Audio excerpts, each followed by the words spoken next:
Bonjour à tous, bienvenue à ce flash d'information. Le ministre bissau-guinéen chargé des Affaires étrangères a été reçu hier en audience par le président de la République Alassane Ouattara, président en exercice de la CEDEAO. Le chef de l'État et son hôte ont fait le tour d'horizon des relations entre les deux pays, la Côte d'Ivoire et la Guinée-Bissau. Ils ont également parlé des avancées relatives à la transition politique ainsi que des prochaines élections présidentielles en Guinée-Bissau. Nous y reviendrons dans notre édition de 13h. La BADEA, la Banque arabe pour le développement économique en Afrique, apporte un financement de plus de 6 milliards de francs CFA à l'État de Côte d'Ivoire pour la construction de la route Bouna-Doropo. La signature de l'accord du prêt a eu lieu hier au ministère chargé de l'économie et des finances.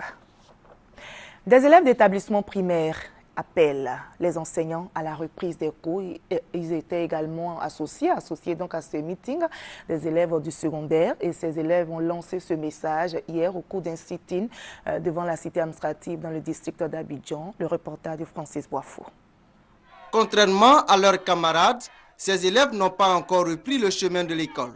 Leurs enseignants manquent à l'appel dans certains établissements du district d'Abidjan. Ce que nous pouvons dire à nos enseignants, c'est d'avoir pitié de nous, qu'ils pensent à notre avenir, qu'ils évitent de nous sacrifier comme en 90. Ils sont sans ignorer que l'examen approche à grands pas. C'est au mois de juin. Et nous avons entendu tout récemment le ministre de l'Éducation nationale nous dire que l'examen ne sera pas reporté. Et si l'examen ne sera pas reporté, nous ne voulons pas être les sacrifiés de cet examen-là.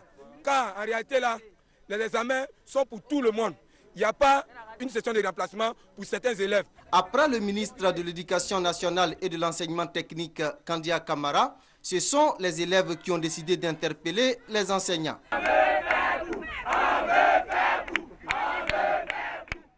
Et on reste toujours dans le même domaine. Les élèves affectés par l'État dans les établissements privés ne seront plus exclus. La FENEPLACI, Fédération nationale des établissements d'enseignants privés laïcs de Côte d'Ivoire, s'est prononcée hier sur le sujet et je vous propose d'écouter son porte-parole.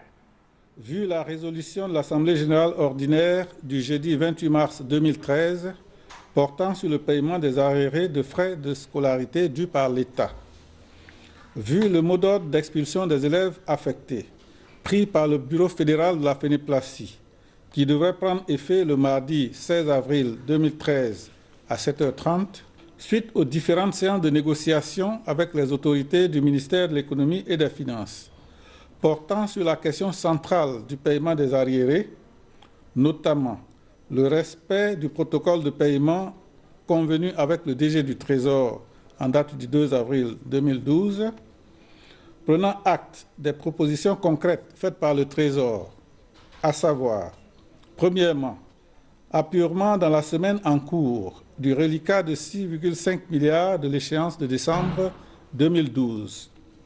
Deuxièmement, paiement avant le 5 mai 2013 des 15 milliards de l'échéance du 30 mars 2013. Le bureau fédéral de la FENEPLACI décide de la suspension du mot d'ordre d'expulsion des élèves affectés.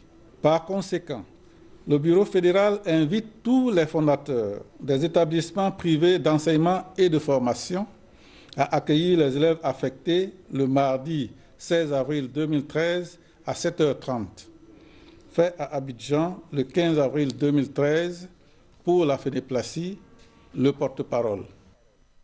Hors de la Côte d'Ivoire, au Sénégal, Karim Wade, ex-ministre et fixe de l'ancien président sénégalais Abdoulaye Wade, a été interpellé hier à Dakar et placé en garde à vue avec 7 à 8 personnes. Il lui est demandé de se prononcer sur l'origine de sa fortune, estimée à des centaines de millions de francs CFA.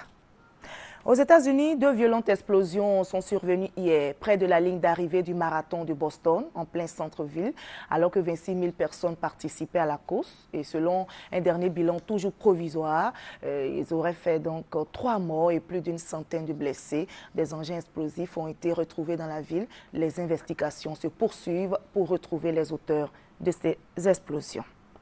Et on passe à cette question au Venezuela. La suite de l'élection présidentielle se jouera-t-elle dans la rue? Le candidat de l'opposition Enrique Capriles, qui conteste la victoire de Nicolás Maduro, demande un recomptage des voix, non sans demander, sans appeler à des manifestations pacifiques aujourd'hui pour contester cette victoire. Voilà, on s'arrête ici. On se retrouve à 13h pour le point complet de l'actualité.